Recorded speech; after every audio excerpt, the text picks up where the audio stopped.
మనల్ని మనం విమర్శించుకుంటే మనకెంతో మేలు కలుగుతుంది. మన బుద్ధి చక్కగా ఉండాలి అంటే మన మనస్సును మనం సమర్థించకూడదు.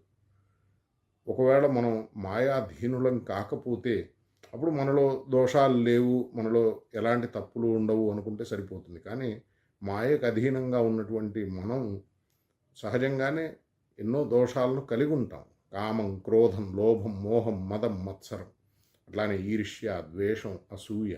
ఇప్పుడు మనం ప్రాపంచికమైనటువంటి విషయాల్లో ఆసక్తిని పెంచుకుంటున్న కొద్దీ ఈ దోషాలను, ఈ రుగ్మతలను పెంచుకుంటున్నట్లు అవుతుంది. అంటే మాయాక్షేత్రానికి సంబంధించినటువంటి విషయాలను మనకు సంబంధించిన విషయాలుగా వాటిని నిరంతరం భావన చేస్తూ ఉంటే మన మనస్సు అంతకంత మలినం అవుతూ ఉంటుంది. మరి మురికి పోవాలంటే పవిత్రమైనటువంటి నీటిలో ఏదైనా ఒక వస్త్రం కానీ, ఒక గుడ్డ కానీ దానికి ఏదైనా మురికంటితే దాన్ని నిర్మలమైనటువంటి జలంలో వేస్తే ఆ మురికి పోతుంది.